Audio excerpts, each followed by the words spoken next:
to Liberia and Sierra Leone war, and people Oh, for real. died, kids that their Oh, for parents real, so died. strong. For you to say what you're saying, that's messed up. Because you What did I always say? running your mouth about Ghana. What And did I say? Ghanaians didn't do much. We didn't do much. We didn't. It was I Nigerians. just told It you was my Nigerians. point. My I gripe with personally Ghanaians know that you guys that didn't welcome us as we welcome you in your time of need. we That's did the point that welcome I'm you making. guys. I grew up with Liberians. Some of them came back to Where the on camp. the refugee camp on Budabura camp? No, Is that where no. you I grew up some of with them them at? came to the You barracks. know, Let me tell you something, Elvis. one of the Listen to finest me. rapper in Ghana, scientific. This is Zongo, let me Liberian, finish man. this. Let me finish this. Zongo. Hey, Elvis, I grew up with some of them. Some of the soldiers brought kids from Liberia that I grew up with in the barracks that went to school with. It's a whole lot of them that went to school with in barracks. I went to school with some of them. So for you to sit over here and run your mouth, talk about You're being emotional. I give you two distinct examples. Liberians like The you. I know way you're we proud of treated it, man. Ghanaians in Liberia, our people were We not didn't treated come that there because way of in war. Ghana. We didn't come When there because people of talk war. about It's Oh, two so it's different different.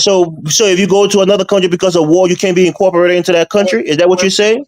about So you trying to docility, say after all these years, man, that's No, what no, you that's want Liberia to your say like as this? excuse. We should be treated like dogs and We kept in a did treat camp you for over guys, 20 but years you guys did because we not came want to from work. war. Listen You did not to want the to work. nonsense you're saying.